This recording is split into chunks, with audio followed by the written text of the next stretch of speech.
And we have to give them time. Oftentimes we may take 6 weeks to write an estimate. Now, we don't personally, and sometimes it happens. None of us are perfect. But if you took 6 weeks to get your together, and then you hand it in, and in 3 days you contact the insurance company and start screaming at them because they haven't met you back out there, that's not really fair. And the object is not to beat them up. The object is to get them to do what they promised to do. Nothing more, nothing less, and more specifically, not to ask them to do anything that we ourselves would not do. The second that you get in a deposition and you've asked an insurance company to do something and their opposing counsel asks you if you would do the same thing in that scenario, you're going to need to be honest, and that answer better align with whatever it is that you're complaining about. Insurance company didn't touch anything for 60 days. And, following up. Insurance company says, we're going to send an engineer. Of course they are. Buy us a little more time. They couldn't find an engineer to do destructive testing. So then they come back 30 days later after that they admitted they're going to get an engineer. And then they said, we're not going to get an engineer. We're just going to deny the claim. Fantastic. Sweet. So Yeah. we filed, but we, So, in the meantime, just before all as that going on, we filed a TDI complaint. Hey, we've had this file for 6 days. Proof of loss sign, full report, estimate, the whole jazz. In 60 days, there's not even a decision. There's not even a request for more information. Yeah. Hey, do you need anything else? All couple that qualifiers. Are you contractor or PIA? Yeah. Fantastic. That's the first hurdle. Second one, when was the claim filed? And I asked that because of COVID restrictions. If it was pre-September, whatever that date was, then it's under the COVID restrictions. If the claim was filed after, then it would be after. That original gave them a shit ton of more time. It at 100%ed what we actually had here. Yeah. It was 15 days to acknowledge, plus 15 days, business days to investigate, plus 15 days, and then payment, 5 business days plus 15 days. Now, if there were surplus lines, then it would have went to the 20 days plus another 15 days. So they had an exorbitant amount of time that they really didn't deserve, and that may have been a factor. Do you remember when the claim was filed? It was like April or May of 2021. Okay, so it is under Probably going to be those under restrictions. where they had essentially 90 days to come in and make a claim determination. Well, the second that they put the onus on you, then they think in their brain that they've given themselves some more time, like saying the engineer. They think that saying the engineer allows them more time. It does not allow you more time. It doesn't change the statute. The statute's real clear on when you're supposed to perform. The next question is, have you filed any complaints? Oh yeah, I got a complaint back from the TDI actually 2 days ago. And what did TDI say? TDI said it's so funny. So the complaint had nothing to do with coverage. It Right. had nothing to do with Right. engineer. It just said, hey, Deflect. we submitted a proof of loss on November 9th. It's January 12th, and we still don't have any forward progress on the claim. They've blown their statute of limitations or their 15-day investigation, all that jazz. It was just about the handling of the claim itself.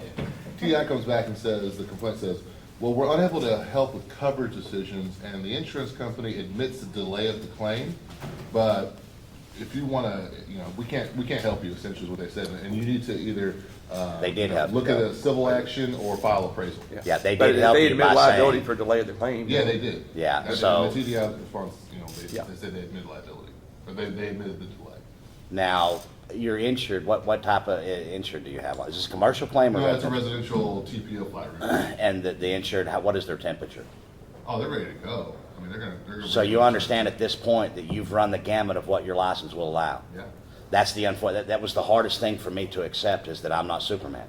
In the beginning, I thought that the license made me Superman. Look, I have this fantastic, beautiful license. I can go do all of these things. And the reality is, I can only do what the law allows my license to do. And at this point, if you filed a POL, if you filed the proper complaints, what we normally find is that people don't file proper complaints. The complaints is something to the extent of, that guy had black hair and I don't like guys with black hair. He took a long time on the claim and then I haven't talked to him. That's not a valid complaint. That's your feelings and your opinions. If we're asking for coverage decisions, the Department of Insurance is never, and they shouldn't be involved in that coverage. That should be a civil process. But what they should be involved in, and with the second that they admitted that they were behind on the timelines, the Department of Insurance should have issued something to them. There should have been a hickey put against them that said that you're doing the thing. The fact that you have all of this in writing from the Department of Insurance means that you have an extraordinarily strong case. And unfortunately, where you're at now, the only place to do is to move forward with litigation. Do you have attorneys that handle the claims for you? So you want it to be a relay race, right? Where you're running your process, but once that process is complete, you come in strong and you finish, and you hand off the baton, so your attorney can take it and run with it. But the fact that TDI came in and said, yes, that there was a delay of the claim, that's a strict liability law, and so it's going to be very easy for the attorney to prove, yes, they were in violation of the prompt payment timelines. That triggers attorney's fees, that triggers interest and payment. Now, they denied the claim, so you got to get coverage opened up, you got to prove that there is coverage. This was not fully denied, it's just partially denied. Okay, partial denial. Yeah. Who's the carrier? Home site. Okay. I would not be surprised if when the attorney files the pre-suit notice, they don't go ahead and tender some interest payment, acknowledging that they did penalize, they owe a penalty because they violated the prompt payment. Now, that's important because you can take that and you can use that against them to say, okay, you've admitted you violated the law, right? You owe a penalty under it. So you've already committed unfair claim settlement practices. That's already been determined. Now we're just determining the additional amount of damages that are owed. What the proper scope should have been. But your next step is a final demand. Yep. Did you Here is issue a what final we demand? did. Here is our proof of loss, here is your decision, here is in the policy how it's covered. And issue that final demand, give them, since it's residential, give them 3 business days to come back with a reasonable explanation. If not, your next step is litigation. Yeah. But you have to do a final demand and you have to be very clear on what your expectations are. Here's where we are, here's where you are, here's the remaining amount owed per this policy. They haven't paid covered, they haven't paid anything at all, have they? Oh, they paid it. Yeah, he said it wasn't full It denial. wasn't full denial, it was partial. Yeah. What were they denying? What part of it? So we had showed fracture, we actually opened up the TPO and showed fracture to the ISO. And, we did moisture detection, we found hail to the cat flashing. The cat flashing wasn't extended for coverage, the ISO wasn't extended for coverage. There was a second bathroom there was 2 damaged skylights, they paid for both skylights. They paid for 1 bathroom interior, they left off the other one. So all kinds of stuff that could have been at least added to the claim. Let me ask you, when you filed your proof of loss, did you include OSHA regulations, things of that nature? And then they agreed to pay a part of the roof? No, they didn't agree to pay. Did they agree to pay for anything on the roof? Skylights. Skylights, okay. Here's the reality. If you have OSHA regulations inside of your valuation, that's a law. That's not most everything that you have on your valuation at this point is your opinion of what's covered. The second that they reach into the roof and grab an object that somebody has to get up there and work on, those OSHA rules are going to apply. So if they paid for the skylights but they didn't pay for the OSHA, that's absolute bad faith. Why? Because you're telling me to break the law. You were given it. If there was no demand given to them, there's no harm, no foul. They're not required to go forth that extra effort. But if you have OSHA on the demand, they paid for any items on the roof or that would require the OSHA regulations to kick in, and they did not pay for those things, there's an absolute issue with them. Does that make sense what I'm saying? So we need to make sure that when we're putting our demands down that we add those things in, because the fact of the roof, when I go to argue, I'm not going to argue about whether you paid for the roof or not. My argument's going to be that you paid for an item on the roof. We had the very clear OSHA regulations added to that, and you made a conscious decision not to pay. The second that you made a conscious decision not to pay, we have an issue because you don't have a choice. So at that point, the question becomes very easy. If you didn't pay for the things that the law requires you to do, what would make anybody in this room believe that when you had the chance to make the opinion that you were going to make the right opinion when you can't follow the law? Does that make sense? And as I said yesterday, sometimes the answer is not going to be the one that you actually want, but it will be the right one. At the point that you're at, you've done everything that you can possibly do, save the final demand. I would suggest you issue the final demand and then tee it up for your litigation department. That way, I don't make empty promises. If I tell you you're fixing to get sued in 72 hours, if you don't respond, guess what happens? 72 hours, your ass gets sued. Does that help? Helps, yeah. A little bit, Yeah. not as much as you'd like. We didn't get any money in your hand, but that's an That's answer. all it is.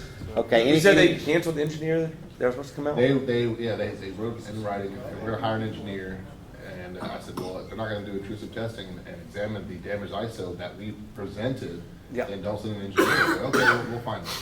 And after 30 days, they're like, well, we can't find one, so we're just gonna stick with our decision. I would be careful of telling them don't to send them, simply because the policy says as many times as reasonably necessary we can inspect. And if you stop that inspection, they can say that you jumped in the middle of coverage and stopped their investigation. Whether it was reasonable or not, we'll never know that unless we get it in a courtroom. None of us can decide what is reasonable. We can have an opinion on what it is, but till it actually gets to that courtroom and somebody makes a decision inside of that, we hear all the time, that's bad faith, that's whatever. That all sounds wonderful and great, but that's never going to happen unless you actually get it in the courtroom. If something is illegal, like the ocean, it's absolutely illegal. But until you get somebody that can dress that being illegal, which is only an attorney, nothing is ever going to occur. So we can hurl bad faith, we can hurl these accusations all along the way, but the fact that we don't have the ask to close the thing out is what is our biggest problem. But the faster that we realize that we have a finish, the faster that we do what we need to do, and is get that out of our hands, get it to the next level. When will you get paid on this claim?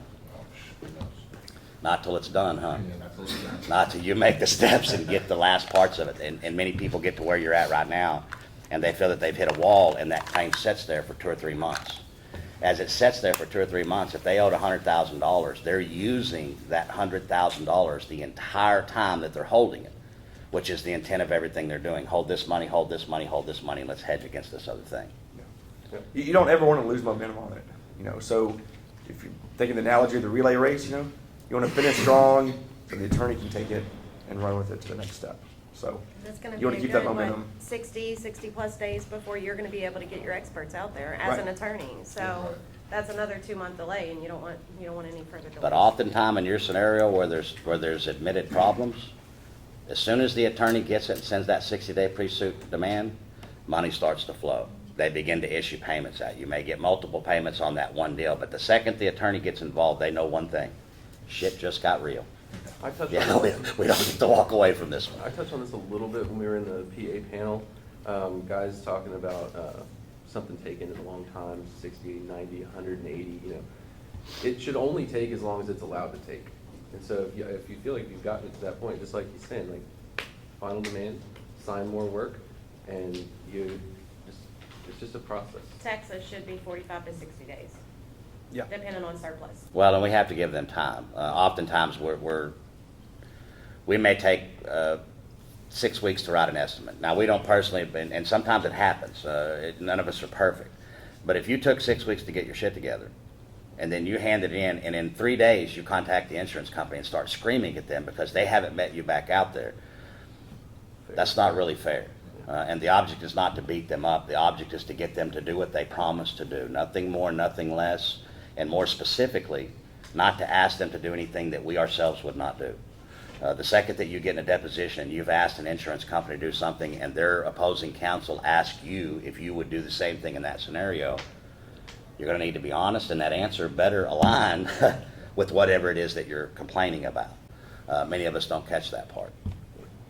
When it comes to how long to properly document the loss, one thing I always like to show is this is how long it took for the public adjuster to do it. Okay?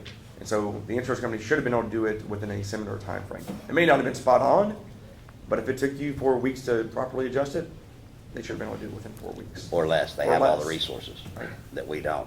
And that's a very powerful one to show that, like, we have claims that we got involved in that were a year old. They have these big, massive insurance companies and their large loss adjusters and all these people involved, and you can't get this claim closed out in over a year. Yet this little bitty PIA firm comes in without any of these resources that you have, and they absolutely annihilate you in 20, 25 days. That looks horrible to a jury. What do you mean?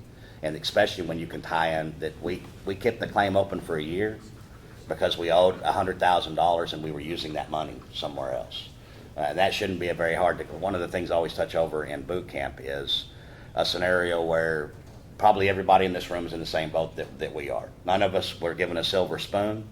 We work our butts off, and we don't have unlimited supplies of money. If we don't have unlimited supplies of money, then how do we get our payments back from them in a timely fashion?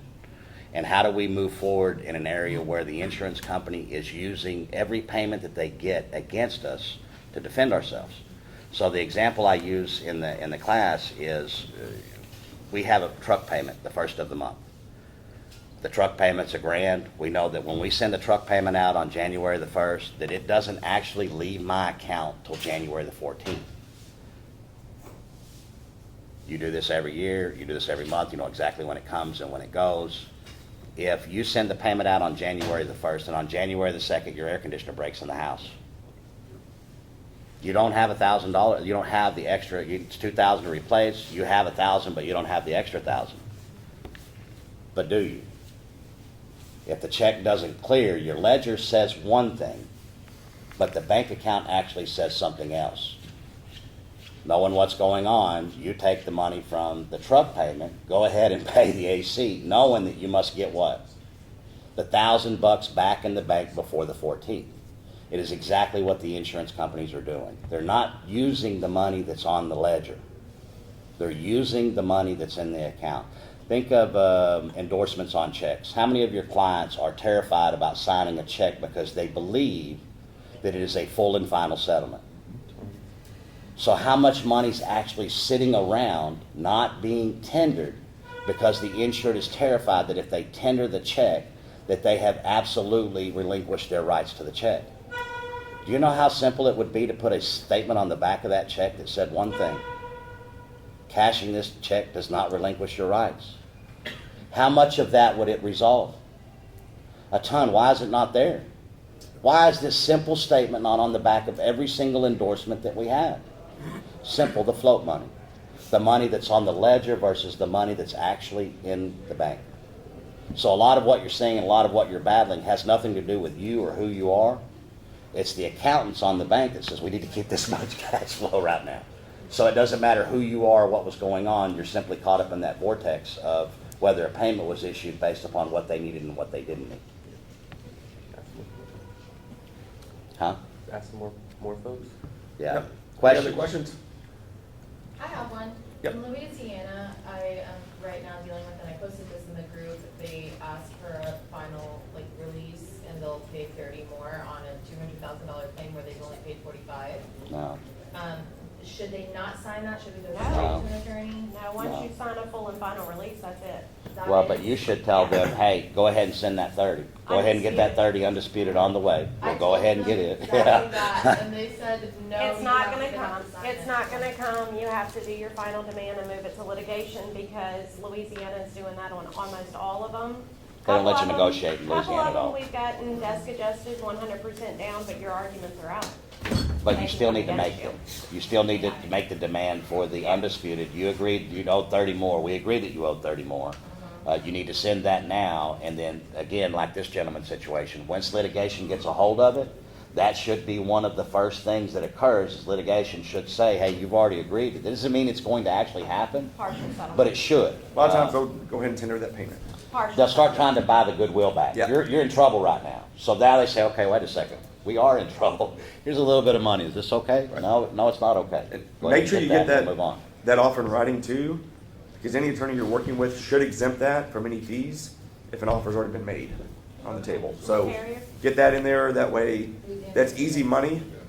And so the attorney shouldn't be charging anything on that if they've already offered to settle for X. Okay. Because it's, when we send in the pre-suit demand letter, that's often going to be released as undisputed. Y'all hear It what becomes Shaun's undisputed saying? at that point. You know. Okay. And we heard somebody yesterday tell us that the attorney that they were using, I'm not gonna mention any names, but they said that they signed an agreement with the attorney, and there was X amount of money on the table already, and because that attorney signed, the insurance company, rightly so, issued that check out to the insured, the attorney, and the PIA that was involved in it. That attorney took the fees out of that first money. They can't do that. Be very aware of what's going on and don't let the insured, our job is to protect the insured. Shaun and I have a very fantastic relationship, but it's because he understands one thing. My job is to extract every single penny from the insurance company that I possibly can, and then if I can't get what they're completely owed, then I bring him in, but that means that he's not privy to that money that I already brought. Sure may need low-hanging fruit. We've already got that money. Cal does a That's good in. job of squeezing every ounce he can out of it before it comes to me. That's fine. That's our job. That's what you should be doing. We should do. That's We what you should should bring do. all of the money. What you're not going to find is an attorney that would encourage you to do so, unless that attorney has got good morals and a good strong standing, because they're losing money every time they incur. Well, don't do this. No, just bring the claim to me. Well, I'm not just bringing the claim to you. I have a duty to work the claim. I have a responsibility to work the claim to my fullest amount. But once that's done, understanding that I can't go further is the finish. I'm done at this point. What else can you do past that point? Nothing. Let it sit there and let the insurance company make money off the money that they owe. Yeah, we shouldn't be doing that. Question? I have another one. Bam! We got a participant. So, the carrier failed to investigate the claim terribly. They sent a crackhead to the house. I've told everybody this already, but the first adjuster was a literal crackhead. And, Doesn't surprise me. Yeah. yeah, and the second one didn't do too much better anyway. Loss is about $200,000. They paid 23, and they, after receiving my proof of loss, about a week or two later, they want to invoke appraisal without doing what they should have done to begin with. I tried calling them out on it. This is Louisiana. I don't know that I should have done that. Well, appraisal will never cure bad faith. And if you've done everything that and I know you're a graduate, I know you know exactly what you're supposed to be doing, you put the proof of loss in. Once you've done all that, why did you do that look? What was that look? I need to take boot camp again. Oh, no. We'll say what should happen. You always have mess in here? Yeah, Know that. once the PA has performed, or whoever the insured, but I've never seen an insured that could actually do it. If the PA has performed via the policy, the duties after a loss, once that performance is done, provided that it's done prior to them attempting to invoke appraisal, they're in trouble. Appraisal does not cure bad faith. Now, we're going to still end up in appraisal, but they're going to do it through litigation, and it's going to be very controlled, and there's a key element to that. If we look in the policy at the appraisal provision, it's one of the very few places in that entire policy that it puts a time limit, and it does it for a specific reason. The insured has to pay their appraiser. You have to name your appraiser within 20 days. Normally, if you have to name your appraiser, what does that mean? You gotta pay 'em. You had to pay that sucker. You had to issue a payment. When is the biggest problems that insurers have? The second that you ask them to spend $1 out of their pocket that doesn't have anything to do with the insurance claim, and there's no guarantee on what the outcome is going to be. So once the attorney gets it, the attorney should handle those costs, meaning that insured won't be out of that money up front, and that money will be taxed as a cost of that claim, and changes everything. But once the appraisal, in that scenario, the appraisal really all it's doing is setting the amount of loss, so then we can add the multipliers. So once they set the loss amount is set, and then the multipliers will be set based upon what that loss value actually is. Does that make sense? Yeah, so good. Did everybody get that? If they don't choose their appraiser in 20 days, the insurance carrier can go to a judge and get a judge to honor one. One of their guys. You were at a Yeah. very limited time to get that insured to understand you need to go to litigation. Because Okay. if they expire that, they can go and get a judge's ruling and assign an appraiser, and they have to pay them no matter what. An attorney recommended that I ignore the carrier completely. No. Are they here in this conference? Are they out of net? Well, no, what I'm saying is, are they a property and casualty attorney? No. Yeah. You can't. Yeah? Yeah, well, I'll let Shaun answer that. Yeah, Let me let the attorney get that. I mean, you always want to respond to any demand for appraisal, okay? Now, your response may be, that we don't have a price difference here. We're both using Xactimate. We have a scope difference. We think appraisal is premature at this point. We're not refusing to participate in it. We just think you have not completely adjusted the loss yet. You're reserving the rights, right? You can also name your appraiser, or you can speak to the attorney and get an appraiser named. When I get it as a file, a lot of times we'll get an agreement to abate the appraisal. We've named an appraiser, but we're abating it, or moving forward with litigation, okay? So they can't go down and do an empty chair appraisal, because we've named somebody. And then if we are going to go forward with the appraisal process, if they continue to insist upon it and want to have a hearing with the judge on it, it's at least being done under the auspice of the judge having control of who's getting appointed as the umpire, because a lot of appraisal clauses make it where it's a race to the courthouse, where any judge in the state can go appoint. So, I had a case where recently they tried to have a judge in El Paso appoint an umpire on a case in Brownsville, okay? Completely legal. Completely legal, Yeah. right? So there's a lot of gamesmanship that goes on. So doing it under a kind of a dual track basis where it's in litigation and the appraisal is going forward gives you a lot more safeguards and protections and controls over the process.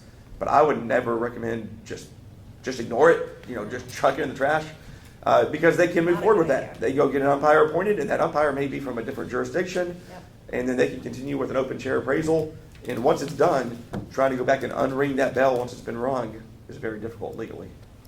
Well, and a good qualifier for attorneys, if you have good claims, attorneys can't buy what we give them.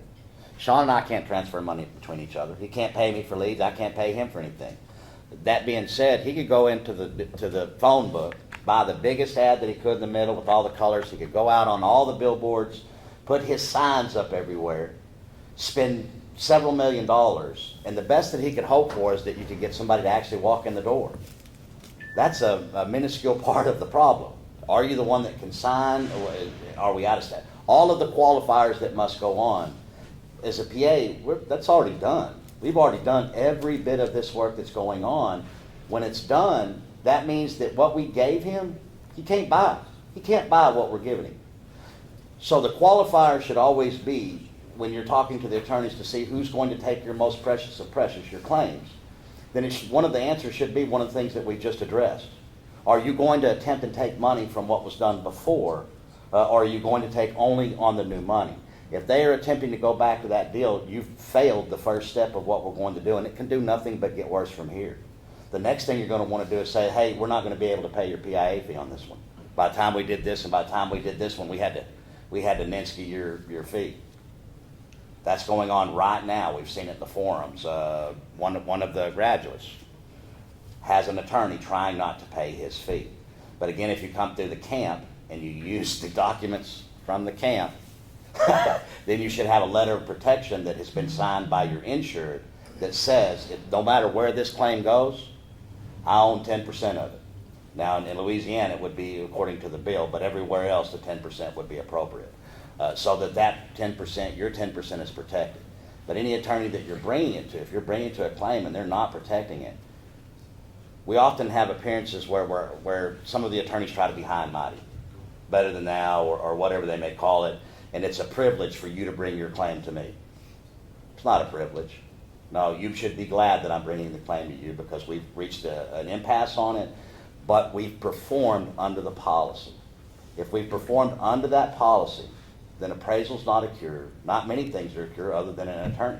And it should be done under that. That way it can be done properly, and that the insurance company doesn't do what they're so good at, ramrodding the whole thing and taking control and saying, hey, we're the boss. You're not the boss. The policy's the boss. The statute's the boss. The facts of the loss are the boss. The insurance company doesn't get to be that.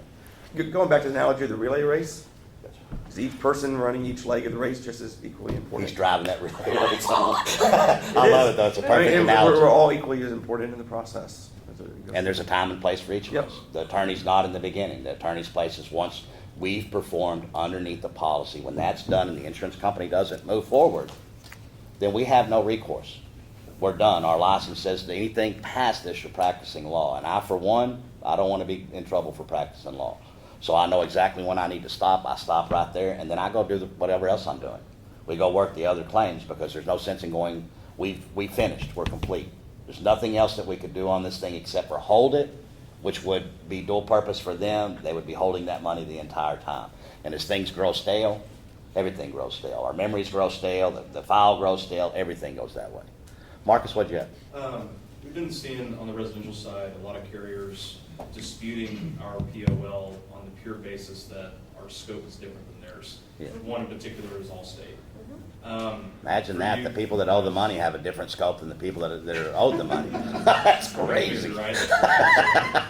My main question is for you, Cal, and for Shaun, is there anything that we need to verbalize in our response other than our POL meets the standards of the homeowner's duties after loss? Please show me the technical deficiency within the POL and I will correct it and return it. The price on anything is not there's no way that the price is the reason that you can deny a valid proof of loss.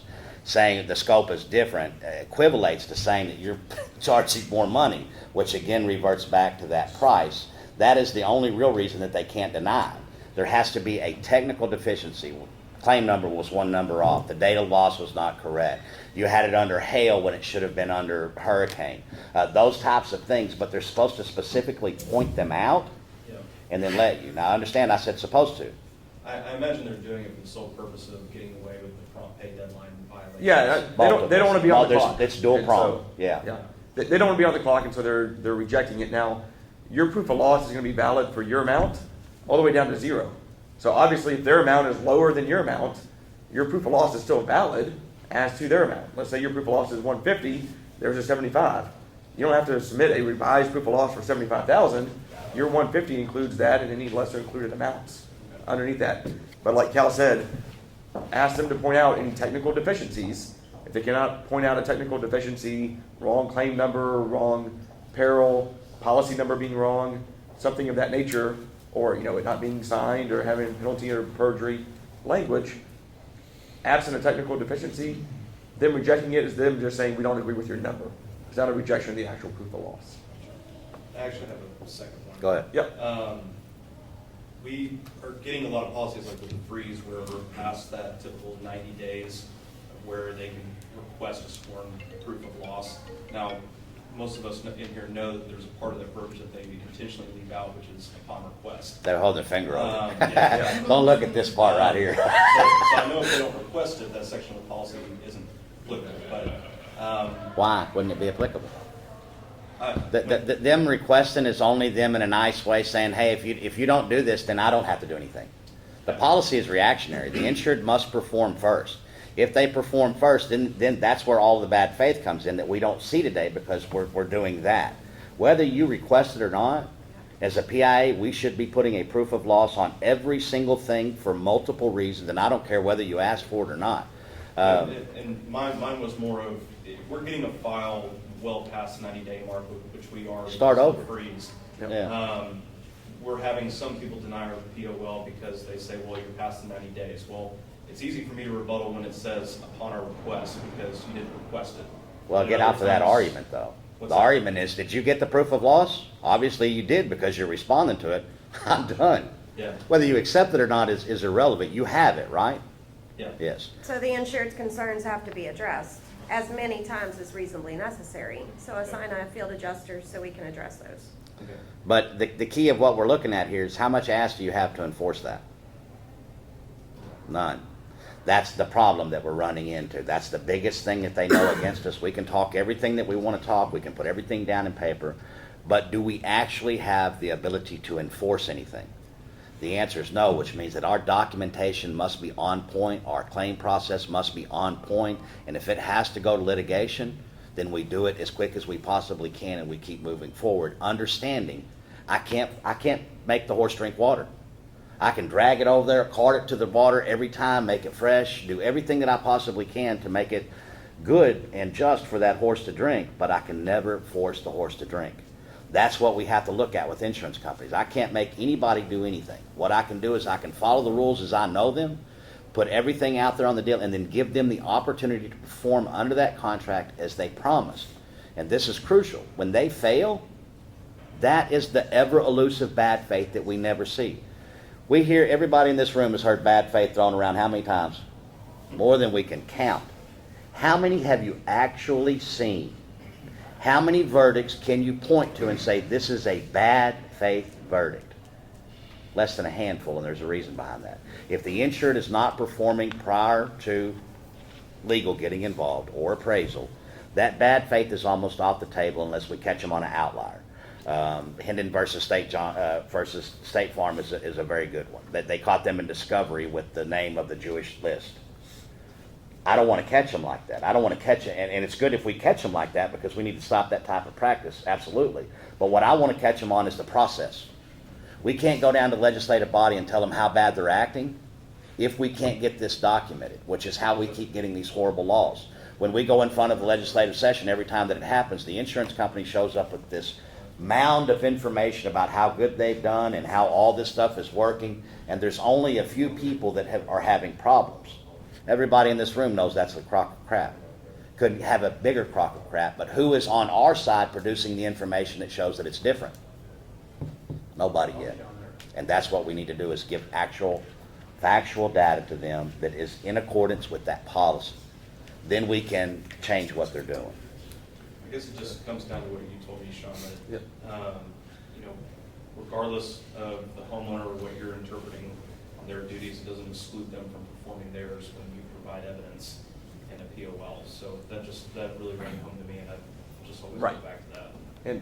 And also, I mean, one, they did not request it within the 91 days, or 90 days, whatever the policy states, but under the prompt payment timelines, you haven't actually triggered anything under the prompt payment to put them on the clock until that proof of loss is submitted to them. So the policy is written where it says, upon our request, for a reason, because a lot of times they don't want to request it because they don't want to be put out on the clock. Them requesting it is essentially them saying, hey, put me on the clock. And they don't want to be put on the clock. They So- just didn't put the big green button there so that you could see it. They removed the green button, the visual part of it, but the button's still there. They just tried to divert you away from it by thinking that you had an option when you don't. The clock doesn't start till that POL goes in. And on the 90 days being forward, I've never met an insured that could adequately read the policy and understand what was going on. That's why they hired me, the professional, and as the professional, I'm going to come back in and restart the claim. Now, PAs in here that have an issue with them talking about the 10% on the old money. We charge 10% on all of it, on the total claim, and we do it for a very specific reason. We don't come into the middle of the claim and start working the middle of the claim. No, we come into the claim and we go back to the very beginning and we start over. That's your ticket into that deal, is that you're starting over and you're performing under that policy as you're supposed to, because the insured didn't know how. Do you know any insureds that know how to do that? I've never met one, and I'm an insured. Hell, up until a couple of years ago, I didn't understand it, and I've been a PA for a long time. So, I also just had a file where the homeowner magically forgot that they got paid $50,000 prior to getting involved. yeah. That's in that application process where you sign that contract. To verify those payments, so. Well, not only that, but your notice to the insurance company should state to them, especially if you're using the camp stuff, the camp says, send to me any documentation that you would have that would be pertinent to this claim. Yeah. If you send a $50,000 payment, if you send a dollar payment, you should have sent it to me. I should know right away. Yeah. I have a question. Go ahead. How binding are contingencies with clients? How what? How binding are contingency documents? Our contract? Mm-hmm. How What, binding? hold on, what are you? What As is a your contractor or a PA, what? I'm sorry, as a contractor. profession? None, No. none. The only two No. people can have a contingency fee, and I'll let Shaun have this. Yeah, I mean, if it's on we will do the work based upon insurance proceeds or whatever you collect from the insurance company. Those legally are not very binding. Now, there's a lot of people that have those policies in place out there, or have those contracts in place. But legally, I think if there was a question about enforceability, the courts would probably say it's not enforceable. You run the risk also, if you're writing it saying that you're gonna do it for insurance proceeds. I know Badger's here, I know he's gone around on some claims recently where they paid $7,500, and then he's gone after the contractor saying, you said you're gonna do it for insurance proceeds. We paid $7,500, how come you haven't performed to replace the roof on this? So you have to watch out for that. So I would get away from writing a contract like that if you're a contractor and go back to a bid or cost plus or whatever type of contract you're gonna have, but not make it contingent upon insurance proceeds. That not the answer that you wanted is. And I'm sorry, it is what it is. Well, Lon Smith and 33 Carpenters is a very good place to go look about what can happen with those type of contracts. There's a roadmap there, not only for the contractors to take, but for the other attorneys to attack those contractors. The blueprint's been set down on how it can be done, and it's been done specifically through that contract being contingency. That opened the door up to voiding the contract out, which then opened the door up to applying for class action status against Lon Smith and 33 Carpenters and being granted, meaning that they nullified all those contracts and that people are getting their money back. So you never want to be in a situation that you're in that. But what we have to look at is speeding is illegal, correct? Right. But as long as nobody's there to catch you, is it really? Yeah. So what that means is that your contract is good all the way up until it's not. And the worst time to figure out that your contract is no good is when you've got a whole bunch of money involved and your company hinges on whether or not that contract is legal. We never want to find out after the fact. So my suggestion would be straight up get you a really good property and casualty attorney and have them go over that contract and tell you what is legal and what is not, and pay them. Anytime that we get free advice from an attorney, it's worth exactly what we paid for it. Nothing. He's not going to put his law license up on some offhanded comment that he told you in a deal with 50 other people. No, you need to hire somebody, pay them for that specific reason, and then if there's the problem with the contract later on where it's found to be illegal or something on it, then you and that attorney can have a chat, and he can be a part into what is the damages on that. Correct? Yep. Yes. Absolutely. And there's a bunch of good ones here. There's a bunch of good property. There's some, like she said, not so good. If an attorney's telling you not to respond to the insurance company, that's a bad thing. You should That's always. a bad. Oh, Damn. We know it was. All We right. know better. I know that we're going to continue on. We'll answer questions until everybody's done. But I do know that they're having that, the debate with Badger and hoteling up there now. But we're gonna stay here till we got all the questions answered that are here. Any more questions? Go ahead. Yep. We missed the intro. Can you make the sales pitch? We don't have a sales pitch. If I have somebody that wants to get on as a PA, they passed the license, but don't know anything about anything, did I hear something about boot camp? Yeah, we own Public Adjuster Boot Camp. You can look on Facebook. You can catch us on the web. There is a ton of reviews. Steve Patrick, Tony Rugas were there last week. We've been in existence for about 3 years, and the reviews are very real. They're on the website. They can take them and look them. We teach the entire process. We start with opening the claim, and we finish with closing the claim. Week-long program down in Galveston, Texas. Monday through Friday, 8 a.m. to 5 p.m. We do one a month. Nice.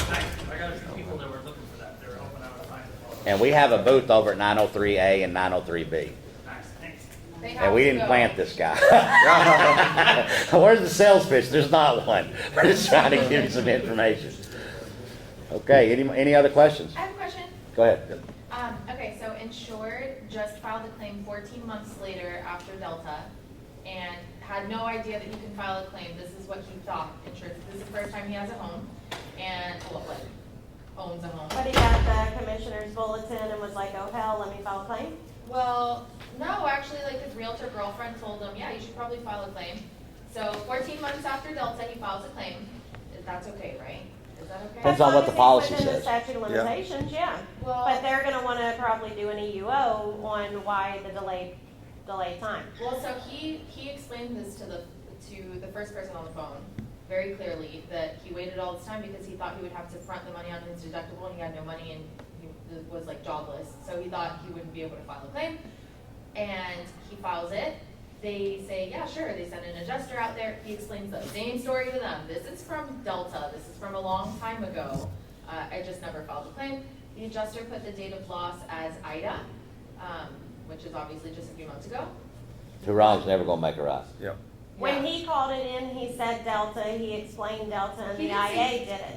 Yeah, he just said it was the hurricane before the last one, but it was something So like. you 12 as a months PA ago. just need to demand that they change it to exactly what was reported, which is Delta. First, get the policy and see what the policy says about filing the claim. If they give 1 year to file from the date of loss, there's probably still something maybe that an attorney can do, but you're in a very, very bad situation. As It's a kind of PA. on thin ice. Yeah. So it's, some policies are gonna say you have to promptly or timely file the claim. Or even give you Each within court's 1 gonna year. interpret that differently, but 14 months, some Yeah. courts are gonna say that's not prompt, that's not timely. But you're Um, Louisiana too. Yeah. But he does have some underlying issues that could help him, not understanding. The policy at this point is written so comprehensively that no average person is going to understand what it says. And you probably wanna interview them to find out, Good what did question. prompt you to file the claim? Did you know Sounds you like had it. damage and you just thought it wasn't gonna be covered? Or did you discover damage? Maybe it wasn't a 14-month delay, maybe it was a 3-month delay. From Do when he that. discovered he had damage to when he actually They reported it. discovered, Do the questionnaire, did you? No. Yeah. No, yeah, you better be back in the March class. I love you, Melissa, but I told you, you have to Well- do your questionnaire. Steve walked up and said, Steve Patrick said, first day we were here, come up, grabbed me by the arm and said, class was so good I have to come back. So it was like drinking from a fire hose. So much information going on, completely from the time that you get there to the time that you leave, that we can only grasp so much of it. And then we start to implement, and then we begin to implement, then some of the other questions that we didn't even know were questions existed, but we didn't know they were questions because we didn't take the first couple of steps. Once you take the first couple of steps, it will beget another set of steps, and then you go, okay, wait a second, this is a whole different set of problems. It is, and you're at that place right now. If they ask for an EUO, you do need to get an attorney to probably sit in and just not sign up with, but you can reach out to an attorney and get them to just sit in with them, but they don't need to do an EUO unrepresented, and you don't need to do that as a PA. Don't attend. Anytime you have them wanting an EUO, I suggest an attorney be involved. They're not doing an EUO because they're your friend. Yeah. They're doing it because they believe they have something, and they're going to try to get that insured feeling comfortable, asking them questions and leading them in a direction, and before you know it, they have answered a question that will absolutely annihilate any coverage that should have been done.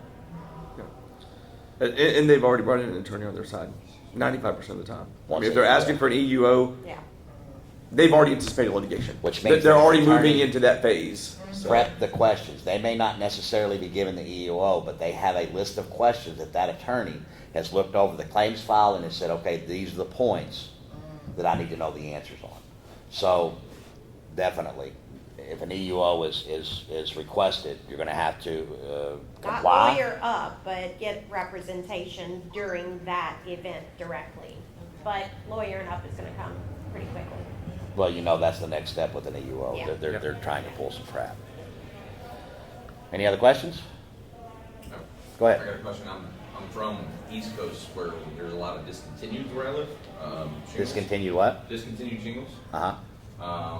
So really my question is, I've had a few claims where there's, 10 damaged shingles, 5 damaged shingles, and they say. Are you a PA or a contractor? Contractor. Contractor. Yep. And we have so- to ask because it's different about how you would approach the Yeah. subject. So I fought with the insurance company and said, hey, there's nothing that matches. They tell me, hey, here's the closest shingle, we put it up there, they say they're okay with it. It's really simple. What exact state? What Ohio. exact state? Ohio. Okay. We have a lot of good PAs that have been to the boot camp that are in Ohio. Don Myers and Victor was just here this last camp. Do they have repairability, Well, match or anything like that? John Scenic's got a good class, and that's part of your fight as Yes a and no, but contractor. as a contractor, you didn't even make Yeah, that you have argument. very little Gotcha. ask because you're the contractor and you can't be, and that's unfortunate, but that's the truth. Again, like I said yesterday, you might not like the answer, but there it is. As a PIA, I wouldn't ask any of that. I wouldn't talk about disc code. I wouldn't talk about any of that stuff. I would ask one simple question. Do they have 2 different roof products up there now? No? Then indemnity would require that I put you back to pre-loss condition, which is what? One shingle, Yeah. one type of shingle, one look. Now, words like matching, line of sight, those are horrible denial language that they are made and introduced into our industry specifically to give the insurance company a denial point. Get away from the denial points. Did they have 2 types of roofs on there before? Indemnity is pre-loss condition. If pre-loss condition was one roofing system with one type of roof on it, then at the end of the day, if I bought a policy of indemnity, which that's what that insurance policy is, then it's required to put me back to where I was before. But being a contractor, the ability that you have to argue those things is very limited because they put some other controls in place that would say you're now, like I don't want to practice law, you don't want to practice public adjusting. And it is the exact same thing and the exact same problem. As a alpha, I don't like to hear I can't. Or let's phrase it better. I don't like to hear you can't being told to me. That pisses me off and it makes me want to do it 10 times more. But the reality of it is the quicker that we figure out who we are and where our lane is, the quicker we can address that problem and figure out the solution on the other end. And unfortunately for you, you're in a situation where you either need to become a PA or get you some really good PAs that you have on standby that are honorable, moral, and they have a process in place. If the PA doesn't have a process in place to open and close the claim, that's problematic for you, that's problematic for the insured, that's problematic for everybody except for one entity. The carrier who's holding that money that they owe the entire time and then investing that money to make a shit ton more. So getting a public adjuster. yeah, unfortunately, yeah. Immediately. Yeah. Okay. I will say, as a PA and a contractor, the best thing that I can get as a PA is get them to buy something. Get them to pay for as many shingles as you can. Yeah, they paid for 5 As long as you can get something paid for, it makes the PA's job. They've extended coverage, is It what I'm opened saying. They've opened up Yeah. coverage. And not only that, but I would suggest, I wouldn't suggest, I'm going to tell you, put the damn OSHA regulations in your valuation. When you're sending them an estimate, you should have those costs in there, and it shouldn't be a backdoor thing. It should be upfront. All of your costs that are reasonable and necessary, no matter if you're a contractor or a PA, should be upfront. Whatever you're going to want the insurance company or whoever it is that's paying to do, that cost should be put up there. And when it is, as he's saying, once they reach out and grab that 5 shingles, you had the OSHA regulations on yours and they didn't pay them. That is a huge, huge problem. Okay. But it makes it really easy for guys like him to walk in and go, come here. You didn't do the legally required options. We don't even have to ask you if the ones that you had an option on, whether you did or not. We already know what you did. We already know what you did when the law was requiring you to do it. As a contractor too, you can utilize HOA limitations. If an HOA requires that they don't have more than one type of shingle on the roof, you can pull that as well as a contractor. And the HOA is a really good deal for you because there's no UPA. There's no HOA on Yeah. this. He was saying they're. Well, HOA. you're going to run into them where they are. HOA, I can go to them as well. Yes. Yeah. Well, let me Yeah. rephrase that. And a lot of it depends on your policy. If some of the policies have restrictions upon what they will do within HOA and what they won't do. So again, it's not as a PA, that would be something that they don't like to give the policies out. They give the policies out, you mess around, find out all this shit that they've told you all these years wasn't covered is absolutely covered. So they try not to put those policies out. But the boot camp is beneficial to everybody. If you are in the claims industry, period, the boot camp will help you figure out where your lane is actually at. And it may even tell you, hey, you may need to change lanes. But if you're going to change the lanes, then change lanes. But it teaches the entire process from start to finish. So not only does it do that, but it puts you in the graduates network where there are only graduates in. And if you're looking for the people to pull inside of Ohio, I would definitely say you take these people that have had a 40-hour course on what to do. You read the reviews for the boot camp, and they're phenomenal. And it's one of my proudest moments is to look at those. Sometimes when I'm feeling down, I'm human. When I'm feeling down and feeling, I'm looking at shit, and it looks like everybody's kicking the shit out of us, I'll go back and read those reviews because they're so positive. And there's 50-plus reviews there of what people feel about what they went to the school. Marcus, you're a graduate. You think they should attend? Two-time graduate. I mean, I'll put it to you this way, he's absolutely right. I'll be back to the class again. There's so much to absorb in such a few amount of days. You'll even though the course is the same, I'm sure they're growing it. We're evolving. Every They're class evolving gets better than the last one. Policies change too, but, and that's, I don't know if anybody was in there on the PA panel, but they said the same thing. These policies are changing. They're not stuck in the mud, the carriers. They're coming up with responses every single day. If you don't think they're having meetings like this on how to beat us, you're really naive about it. Yeah, this is a very small meeting compared to what they got going on. If you're looking for a good PA, the very first thing that they need to do is demand the claim file as well as that certified policy. Without the certified policy, they won't be able to see everything that they'll be able to go for you. Okay. And then get everything to the insured, so when you come in and start opening the roof up and start doing all that, you have enough money and you don't have to wait on draw after draw after draw based off of proceeds. Okay. And are you signing contingency fee contracts over there? Am I what? Are you signing contingency fee contracts over there? No. Good. I put numbers on it. Yeah, good. Good. Every time. And it should. You should make a demand. And that demand, and how we'll look at it is if I came to your house and got up on your roof and come back down and said, hey, I'll do that roof for $50,000.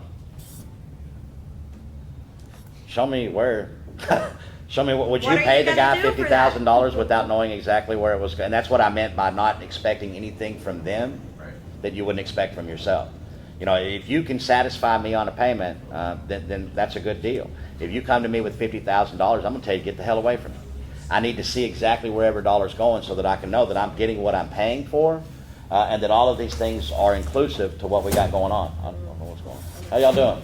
Good. We're not bothering y'all, are you? Oh, no. Then we just need to set it up for CE training class here They're in doing like CE 1 in to the 5. Okay. 1 to 5? Yeah. 1 to 5 CE Okay. training class. Perfect. Who's doing the training? Bush Logger. Oh, Bush, All right. Stephen, yeah, fantastic So, guy. Yeah. Yeah, if you're here, I would suggest, and whoever's on the camera, that's gonna be a good breakout. Stephen's an excellent attorney. Yes. Good guy. And I guarantee he's not running around telling insurance not to respond to the insurance company. I can 100% promise you that. We'll talk. I want to find out some more about that. Yeah. So, Yeah, I'd always respond, just, yeah. just let him go. Just ignore them for a little, it's okay. No, you always, I It's gonna told be you, fine. it's Everything's literally gonna be like fine. hot Oh, shit, it's not potato. fine. They give you something, you affect it, you get it right back to them. Done. Don't leave anything out there No, unchecked. You got to no. check everything. All your boxes. Well, they're really Even good more about than sending they you on didn't ask a for. goose chase. Hey, go Give down me to the city and answers. get me with that in writing that they enforce the code. Yeah. When I put it on my demand, I already told you they enforce the code. If you want to verify that, then take your happy ass down there and go verify it. But I've already done my job. You don't get to run me around. The second part of that is if I require you to do something, the policy is really clear. I get to hang out until you get it done. But if it was never supposed to have been done in the first place, or you deflect it, right, like, for instance, show up out on the site with the adjuster, and the adjuster says, hey, we'll go ahead and take care of this claim as long as you pull the overhead and profit off of your valuation. What they've done is they've got you to remove a valid line item, and then they've also held what they owe until you respond, until you actually give them that valuation with it put on. Doesn't mean it's right. It means that they extended their deadlines by requesting a document from you that could have been done right then and there. We always tell them point blank, don't wait on me. Yeah, we write it down and we send them in writing. You go ahead and move forward independently of what you're doing, and then we'll get this to you. But this doesn't let you stop the claim. Bringing the engineer out, bringing the building consultant, that's another good thing about Barber Technologies versus State Farm. The whole meat of that thing was that they were saying that all of these things, all of these outliers extend the timeline. And then the Supreme Court come back and said, no, it doesn't. None of those things. If you're going to get an engineer and your timeline is 15 business days to investigate, you better find you a damn engineer that can get out there, get the report written, and be back within the 15 business days, because they knew about those engineers. They knew about appraisals when they wrote the policy, when they wrote the statutes. So when they wrote the statutes, the absence of the ability for that to extend the deadline tells us it was never meant to extend the deadline. If it would have been, they would have, oh wait, appraisal does say this. Appraisal does allow you another additional time. Hey, calling your building consultant out does allow additional time. Fact is, it doesn't. And that was very clear in what they put in that ruling. That was a beautiful, beautiful claim. There's no subsection B, C, D, E, and F. Right. B, engineer, you get this lawn. C, loss consultant, you get this lawn. D, bring out a large loss consultant, you get this lawn. All those things were reviewed, but the legislature did not think that it was needed. You have one period of time to adjust the claim, regardless of whether you want to use an adjuster or you want to bring in 6 consultants. You have one period of time to adjust the claim. And the backside of that is we have prompt payment for a reason. There is a prompt payment statute for a very specific reason. Because they caught them so many times holding the damn money for no other reason that they were profiting off of holding the money. That's why we have strict prompt payment statutes in place. Them trying to use any other vehicle to subvert that is exactly that. It's trying to subvert what you know to be the law. You didn't like that meeting? Come on back here. Yeah. Hell yeah. Any other questions since you're here? What?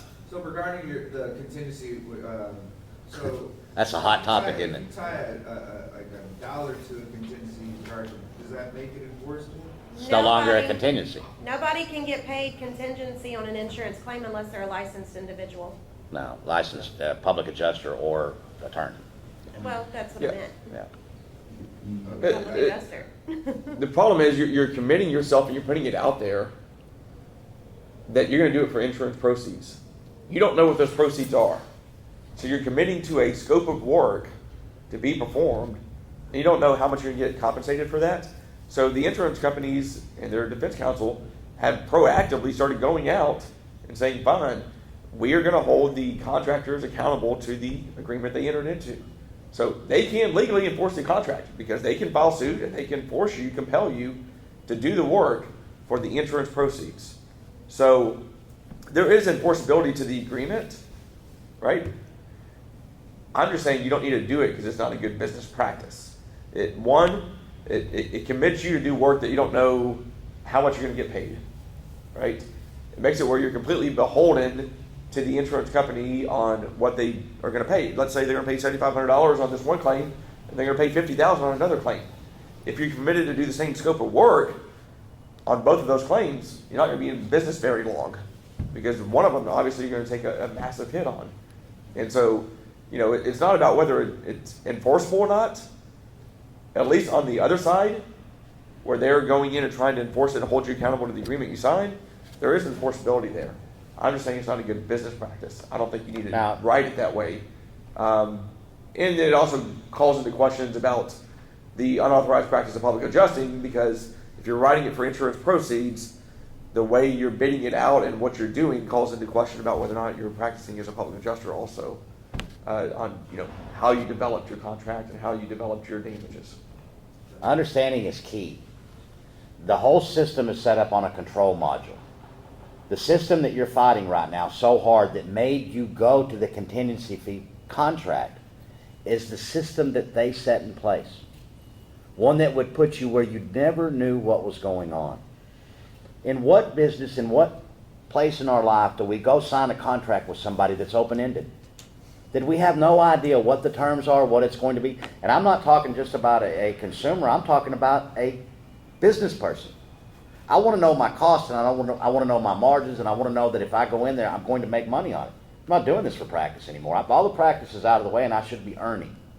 So not knowing, that's a horrible thing. If the carrier, as a contractor, you make the demand, well, in reality, you'll never bill the insurance company. Now, they may try to make it like you will, but once the insurance company issues payment, whose money is that? It's the insurer's. So as a contractor, the contractor should be more geared towards the insured, not towards the insurance company, simply because you have no ass with the insurance company. If the insured decided at any point in time that I don't want to do the roof, I'm just going to take that money and move away, do you have any recourse in that thing? That's what happened. Yeah, and it's their money, and they can, because you are signing a contract. The contract is really not, you're going to have a lot of hard times with the contingency fee part of it, but nobody knows what that end number. And what Shaun is trying to get across is that they may take that number that you provided, or to insurance proceeds, that you will do it for that, give you a very small, giving you enough rope, that you grab a hold of that rope, put it around your own neck, cinch it up, and then kick the deal out from under you, because they're going to come back and say, no, we paid $7,500, and we have guys that will do this for $7,500, so your price now is $7,500. Go ahead. Wording and language really matters. Let me give you an example on the legal side. So there's a lot of attorneys that issue what's called letter of protections, right? If you're doing like personal injury claims on a letter of protection, we will guarantee payment for the medical services provided as long as we prevail, or as long as there's a recovery in the case. Okay? So if you write that, that's essentially a contingency fee agreement, right? If there's a recovery in the case, we will protect and guarantee the medical bills, right? So there's several attorneys that have really gotten caught because they went out, they had thousands of individuals go get all this medical testing done. The case ended up getting settled, and each claimant got like $100. Okay? It's part of a class action suit. But then you had medical providers saying, you guaranteed $10 million worth of medical services that we rendered to all these people, all these patients, on the MRI testing and all the diagnostic testing that was done. And your agreement says as long as you prevail. Well, you did prevail. Okay, you didn't prevail to the extent you thought you were going to prevail to. Yes. But you got $100. You prevailed. You were the winner in that. You didn't lose. But understand, Same this thing was a on boy. Same thing on the insurance proceeds. Those proceeds may be $1,500. But if those were proceeds, okay, then you're triggered. You're on the hook for that now. You won. You won. You won. Yeah. Not so much. Yeah. Yes, ma'am. So, I mean, I guess the other, part of it is what type of document or contract could the homeowner, or could we work or give to the homeowner so they understand that, we're going to inspect their roof, assist them with their claim. One that charged them for those services. Correct. Yeah. And that they would, obviously select us Yeah. to Yeah. perform the services once the claim is approved.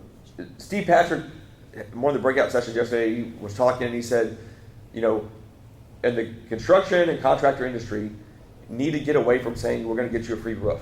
Okay, you need to go back to, essentially it's the argument that we'll do it for insurance proceeds. You need to go back to, here's the scope of work that we're going to perform, here's our bid, here's our price on that scope of work.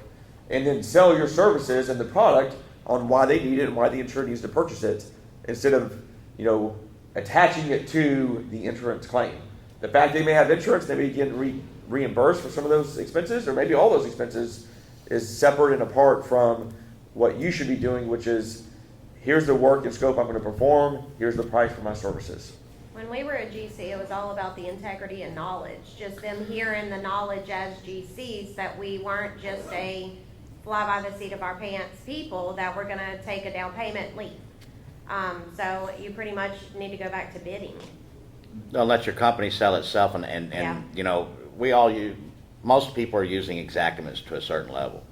So in the end of the deal, it should be about, if somebody said that they can do this cheaper, and it's like us with the insurance company as a PIA.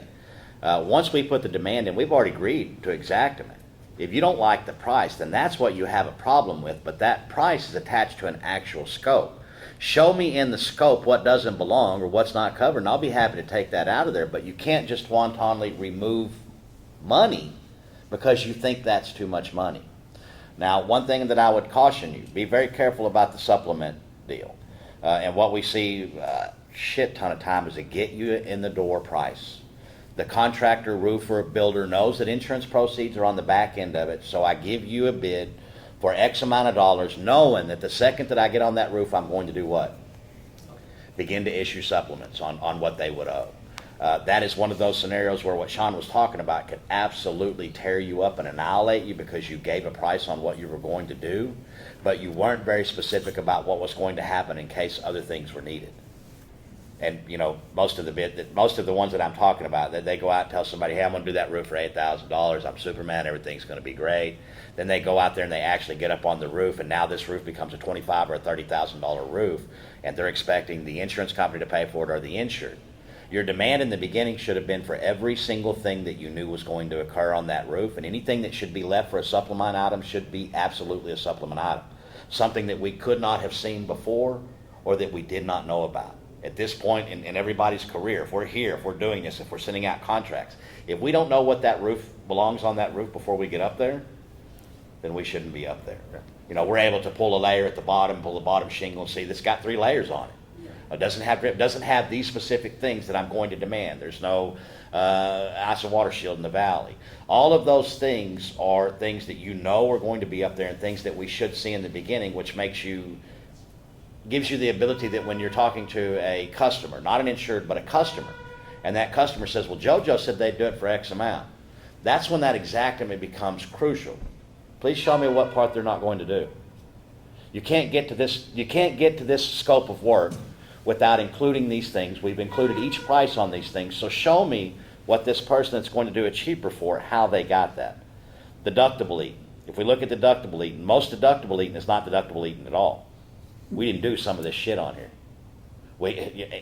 In essence, do we run around telling everybody that we do business with, hey, you got a $2,000 deductible, and I'm literally going to take my wallet out, and I'm going to lay $2,000 down on the table, and this is actually coming out of my pocket. That's a horrible business model. And the margins aren't that big. So in order to get that deductible eating out of there, they're going to have to remove items that were legitimately there. Bad deal, but what makes it even worse is that you send in a invoice for the RCV amount. And if they paid those things, and if it's on that list, then they paid them. If you billed for them and you didn't actually do that, what is that called? Fraud. Yeah. And Badger's looking for stuff like that. The attorneys on that side are specifically geared towards things of that nature, and they're looking for them. Cal and I have had cases where we told the insured, I don't think you need to submit for replacement cost value on this. Looking at the scope of repairs that were done, okay, it's not what was in the scope that was originally paid for. Yeah, you completed the repairs, but you didn't replace the brick. Yeah. You didn't replace the beam that you said you're going to replace. So there may be some recoverable depreciation you can collect, such as the painting or some of the other items you did, but it's not the bottom line number recoverable depreciation. It's maybe a portion of that you're entitled to, not the entirety of it. In other words, walking up and looking at an insurance valuation and seeing that it's got a $27,000 price tag and start believing that $27,000 is what's supposed to be paid to you. If that $27,000 is specifically tied to all the items that you're doing, then that is owed to you. But if it's not specifically tied, and this is where the problem is, the people see the number, they don't know what they're reading, they don't know what the exactment document says, and they bill for that 27 grand. So then they go back and say, okay, we got 20,000 up front as ACV payment, and we're going to go back and get the RCV of $7,000. So we've got 27 grand. They submit an invoice to the insurance company for 27 grand. That's a fraudulent invoice. Somebody's going to pick it up sooner or later, and people are going to go to jail. You're going to lose your business, you're going to lose your income, and have a black mark on your name that will prohibit you from doing a whole lot of things in the future.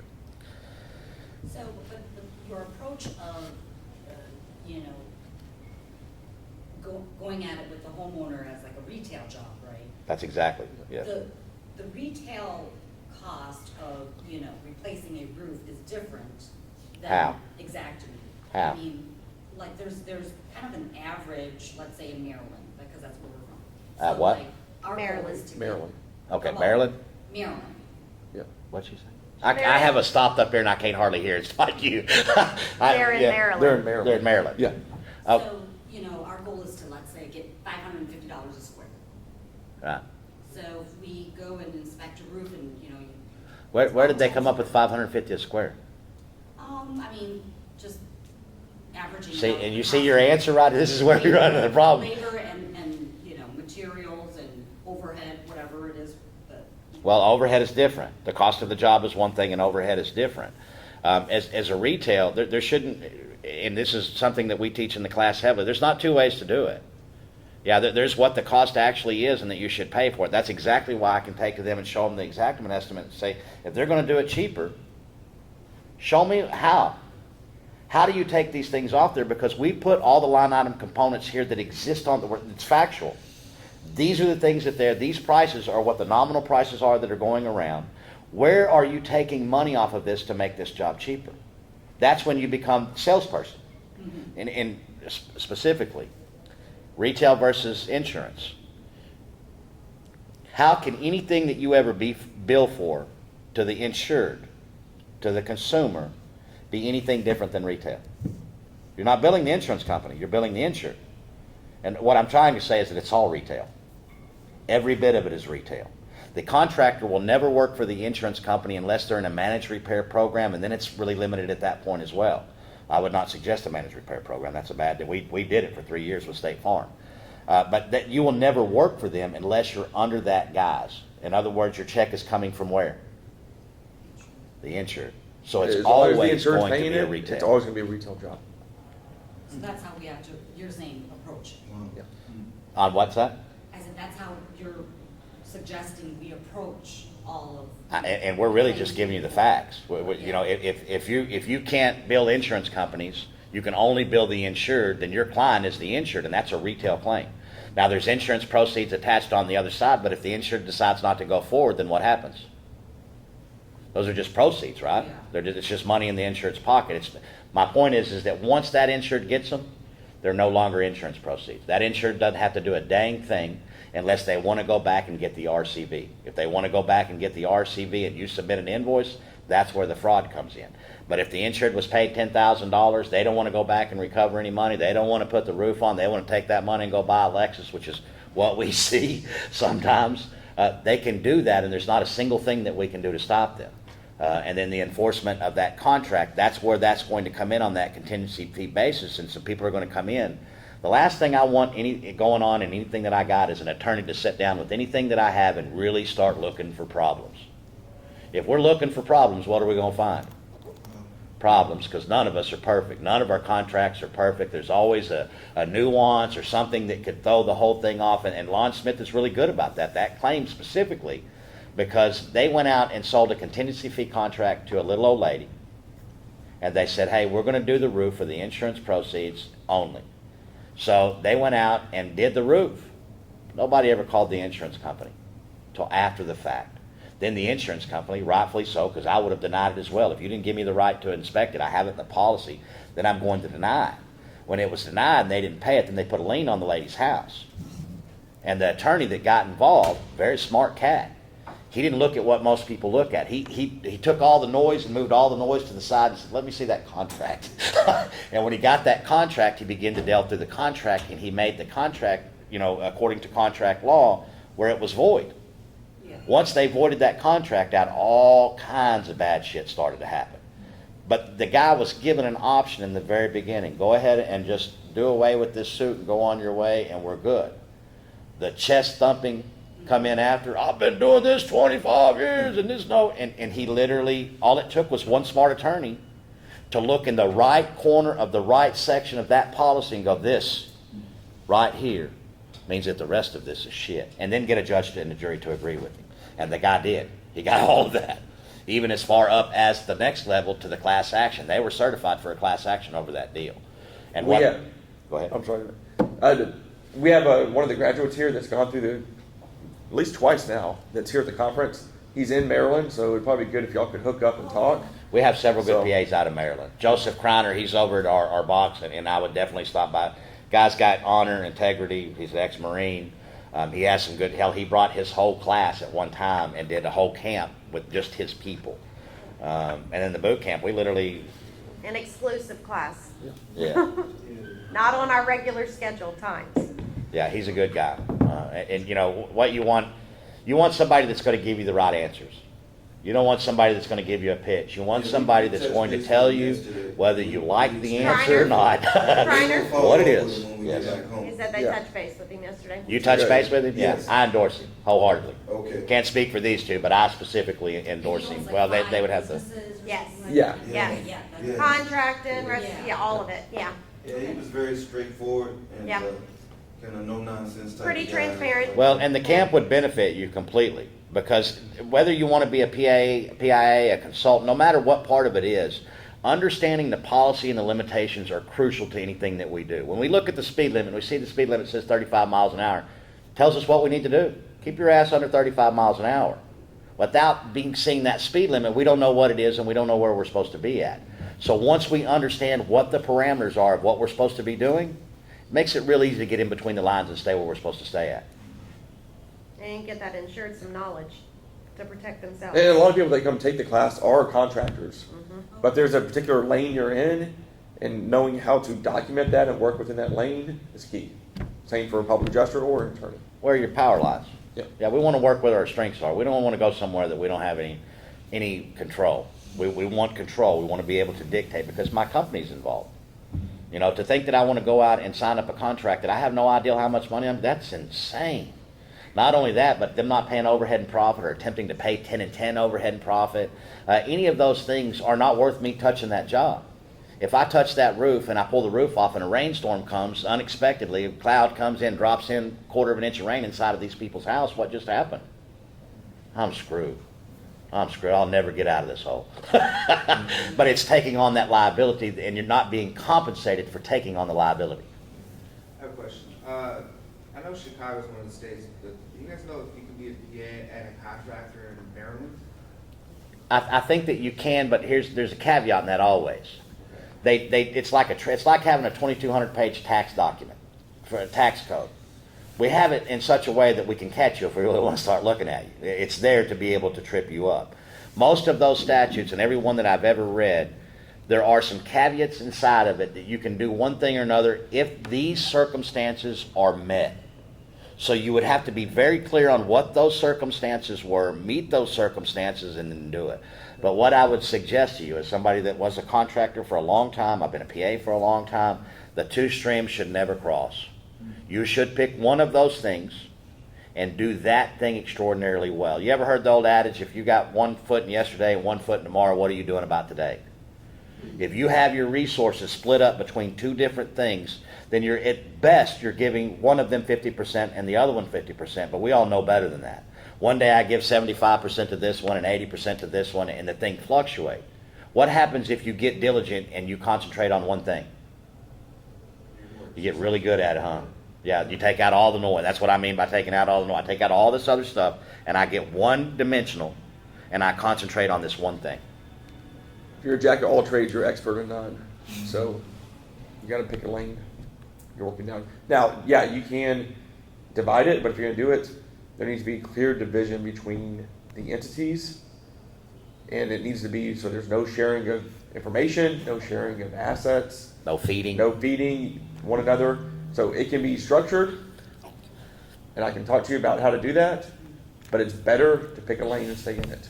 Because it's always, even if you do it 100% correct, Can be questioned. it's still gonna be questioned. And that Lon Smith attorney's gonna find your ass Yeah. and find out where the question is broke and then fix it. Okay. Yes, sir. Yeah. Okay, so my next question is, we do a lot of insurance claims. Obviously State Farm is the biggest one. We have a lot of times where there's step flashing, apron flashing that aren't on the estimates. Sometimes it's, thousands of dollars. And Oftentimes, yeah. sometimes they pay it, sometimes they don't. Because they're like, oh, it wasn't direct physical loss to the storm. How do I get that paid for when I'm removing it whenever? As a contractor, I would get about 5 of those in my deal where I could easily grab a hold of them. And then when I talk to them about the flat, it should be in the initial valuation that you send to them. Well, whatever they're sending over the first time, it should be in there. And if they're not paying them, then you show them where they've paid them before. Other than that, you don't have a lot of recourse. You don't have a lot of argument as a contractor. You can show them previous, like, you did it here, why not here? But that's pretty much where you stop. If you have a really good relationship with a good PA, a good, moral, honest PA, they can actually be your best friend, especially if you got a couple hundred jobs going and you're having people scream at you because you can't get approvals on insurance claims because the insurance company knows that you won't, and then it stops your referral system. If you get a good PA in between you and the insurance company, you have a buffer that you're not being hated on because you're not performing.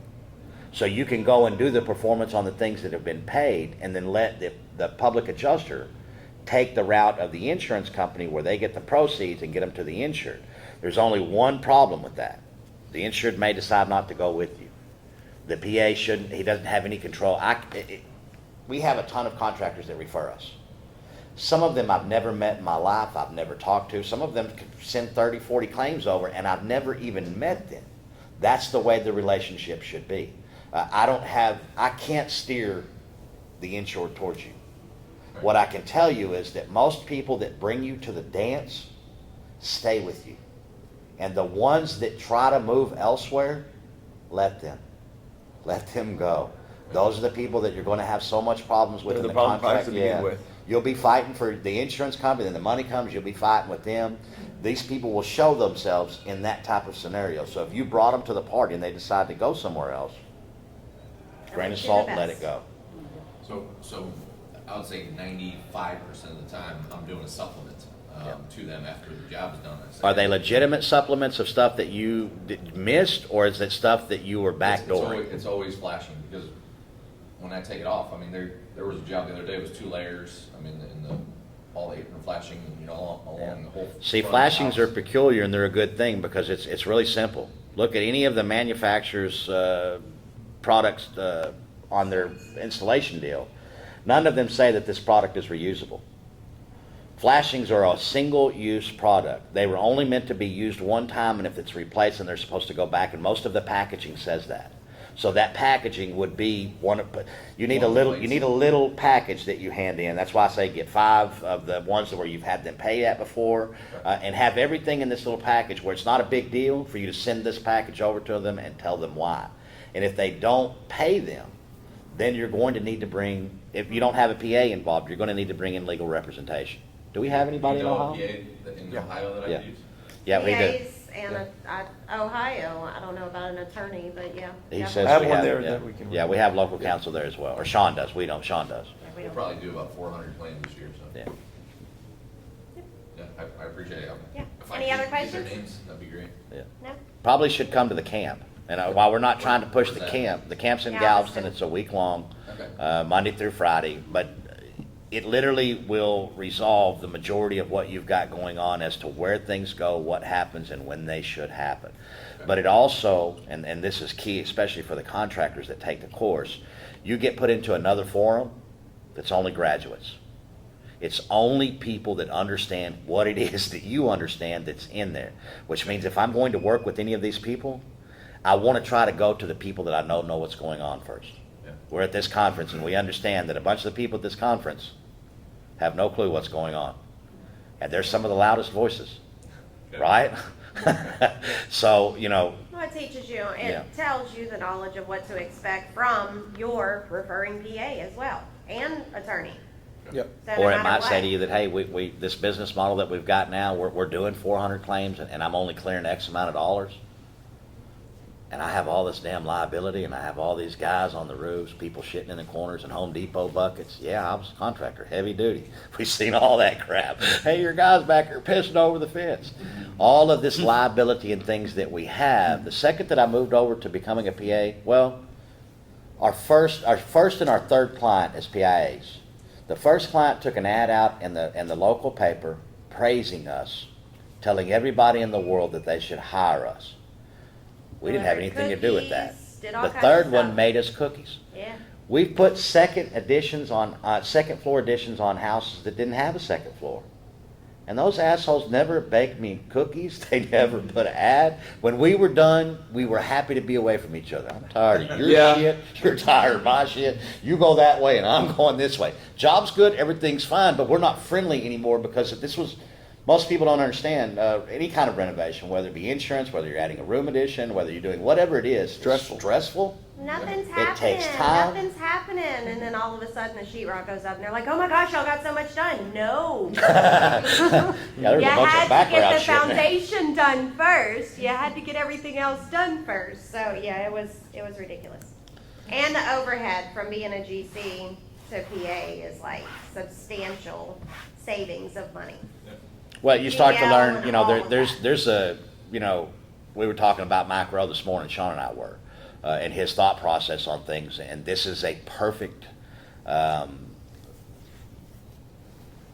would I say that? This is a perfect correlation between what he does and what a PIA does.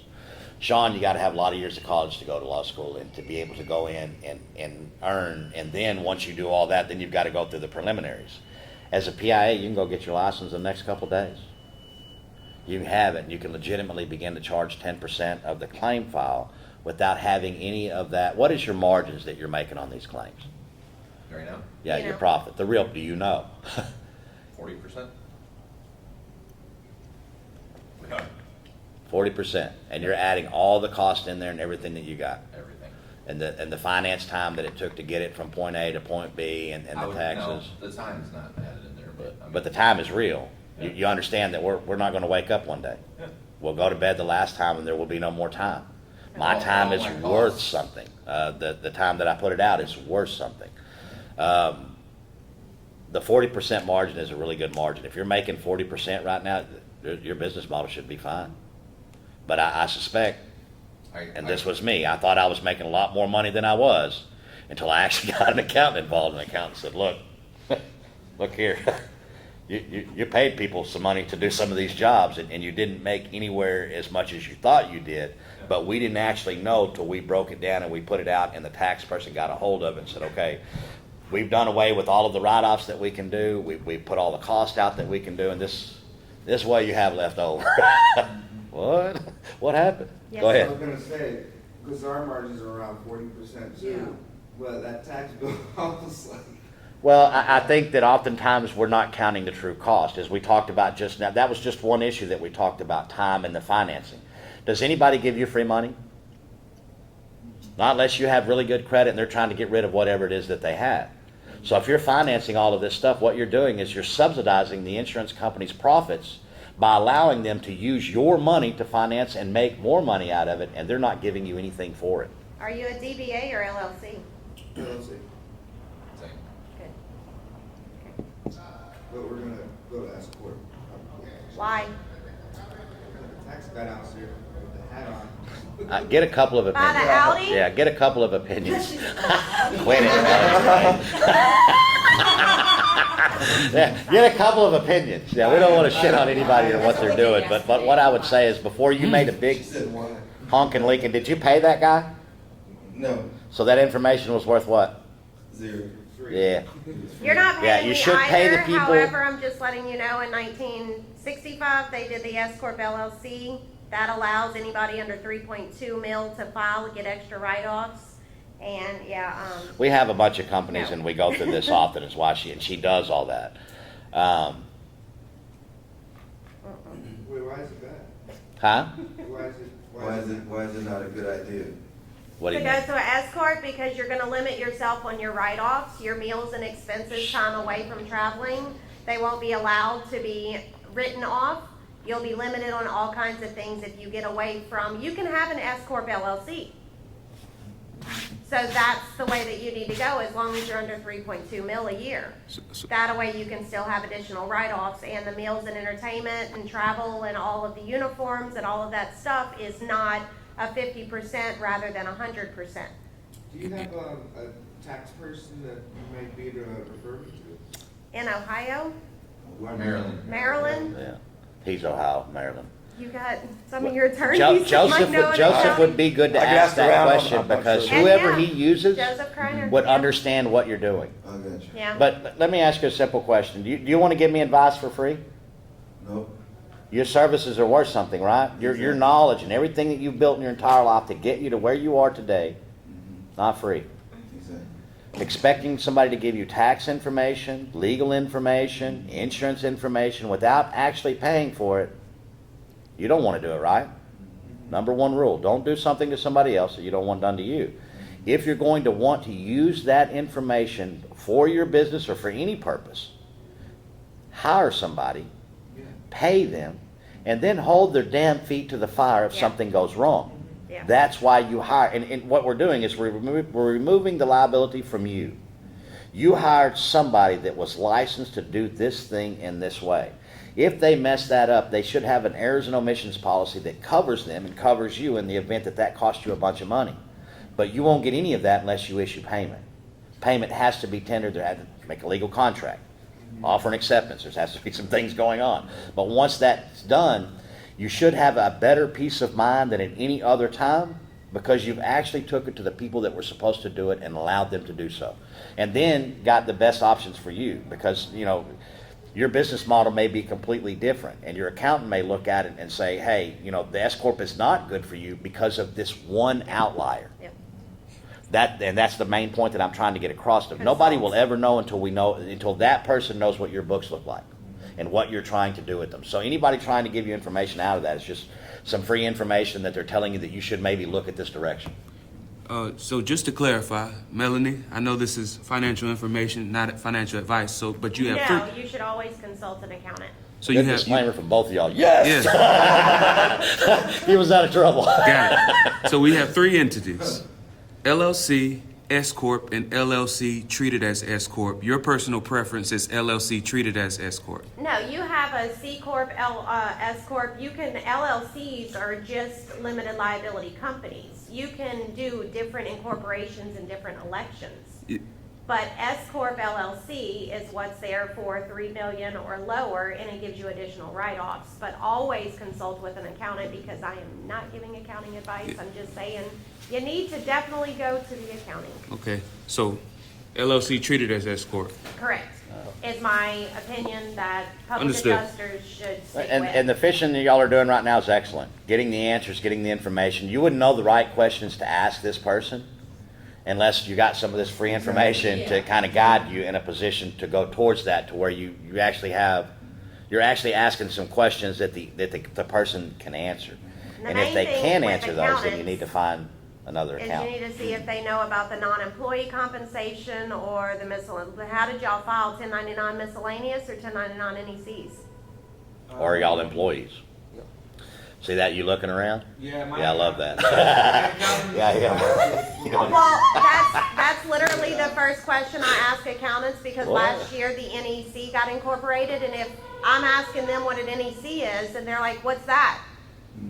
Go somewhere else, literally. Like Well, we they're see the not Facebook. up to date on That's their another good legislation.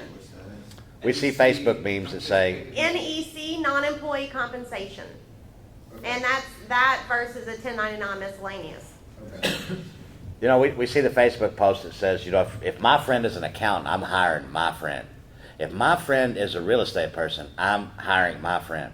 That's garbage. That's absolute 100% garbage. If it's my friend's first year in taxes, I'm not hiring your ass. Now, Yeah, I need somebody who knows exactly what's going on. And I don't want somebody to be nice to me and try to tell me what I want to hear. I want you to be, you know, as aggressive as you need to be to get me to understand what it is that you're trying to say to me. And make sure they have CPA behind their name, because a lot of accountants out there are not CPAs. Are there like industry-specific CPAs? That's why I said speak with Joseph. Whoever Joseph uses as an accountant Understands. will understand the business model that you're working under, or at least have a workable knowledge of it that they can move it around. Okay. And I'm going to give an example. Her and two accountants with her had a hard time getting me to understand that we shouldn't put certain things inside of the books. And certain things I mean by Very difficult. jobs that we didn't get paid on. Yes. I kept saying, we lost money, we should be able to write that money off. And they kept telling me, no, you got to show the income first, Cal, before you can write it off. If you show that this come out, you're actually hurting yourself. Yeah. And I would dead set, turn purple, veins start throbbing. Bullshit, we lost money on that job. We went out, we worked on it, we put the stuff on it. Has to be cash in, cash out. Yes. Cash in has to come first. But I'm and so the cash stubborn. out. It took two of them and her steadily drilling it in my head that this, that's not right. No. Not according. It sounds good, and we understand that you lost it, but according to the tax code, this is the way that it has to be done. And if you show that income, then you're You're going to gonna have pay to pay taxes on it. taxes. That's But where you they didn't got me. get it. I'm going to have to pay what? So- More money for shit I didn't Then get? he Hell no, understood. that's dumb. Then he understood. Yeah. Thank you, guys. Yes. Thank you. Yes. No more questions? What's the name of y'all's company so we can kind of keep an eye out and see how things go? I would do say, I refuse it. iRoof USA. Good name. thank you. Y'all have trucks downstairs? Vehicles, wrap vehicles or something? I could have swore I saw that name somewhere. Downstairs, though. Huh? We don't have any downstairs. We flew up. Oh, good, yeah. Do you wrap That's a your long vehicle? damn way. Yeah, our vehicles. are Best back. advertisement. Okay, so when are we gonna see y'all in class? Actually, I'm gonna definitely take a look at it. And Public Adjuster Boot Camp is our Facebook page. Go to that Facebook page, and the reviews are there. They are, the review, and the reason I keep harping on them, they're so damn good that we have people come to the class and go, you know, I checked the reviews out. And I started contacting these people because the reviews were so damn good, I wanted to know how much you were paying them. Then when I contacted the people said, that's not even, I couldn't get everything that I learned down in the review. There's more.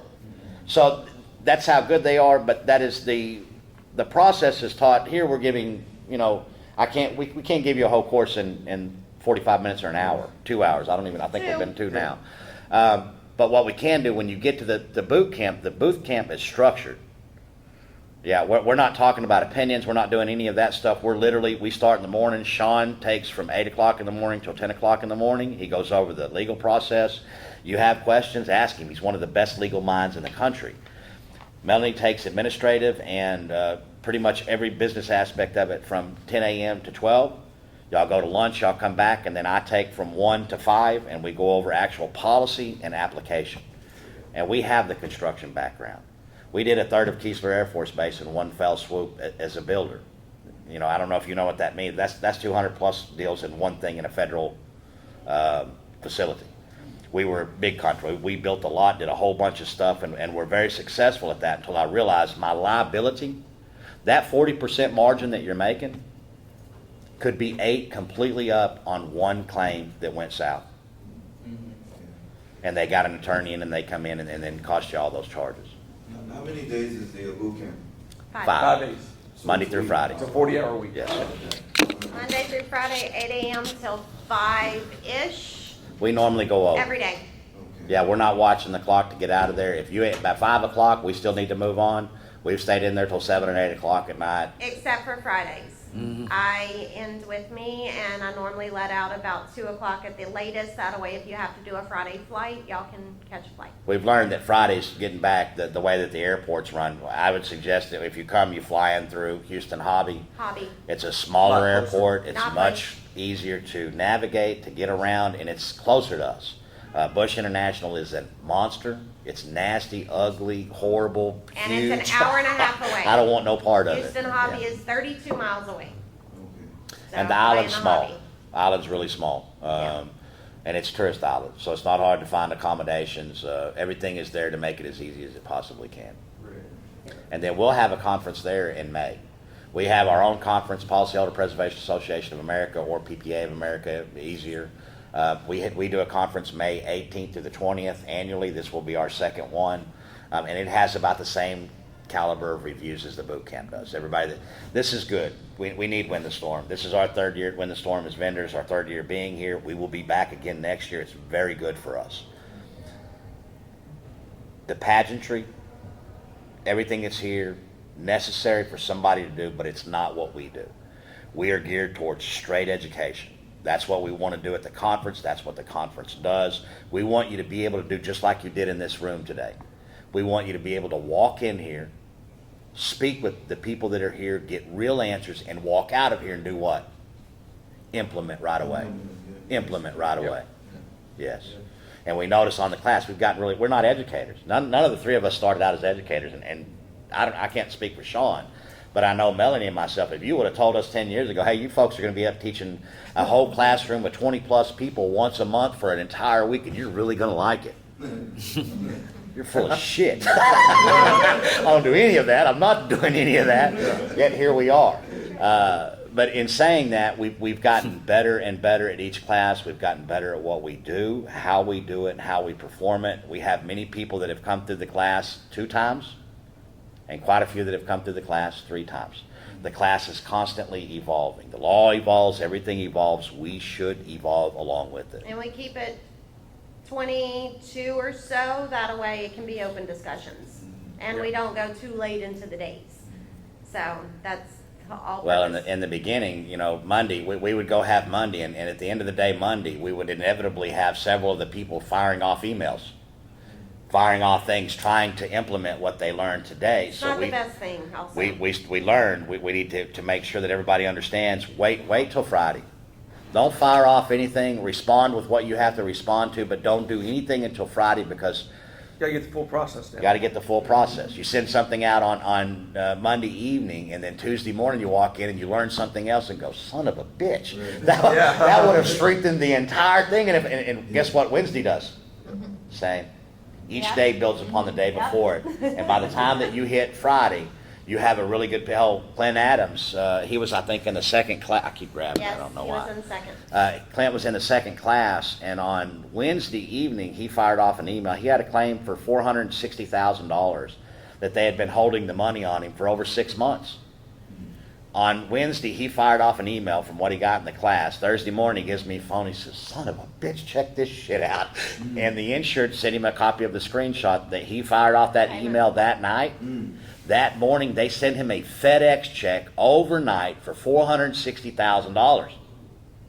He was floored. So he paid $2,000 for the class. He immediately on Wednesday brought in $460,000, which means he had 10% of that. He made $46,000 in his return like that. We provide the contracts that we use. We provide there's not a single thing that we don't give inside the boot camp that we don't do as a profession. Remember, we own insurancebusters.net as well. Shaun Hodge Law Firm. We're not teachers. We're practitioners. We do this every day for a living, which means that the stuff that we're going to give inside of the camp is the exact same thing that we do. And in fact, the camp is in our office. So while we're having camp, the office is moving around you. People are coming in, and it's not disruptive. Don't get me wrong. It's not a disruptive thing.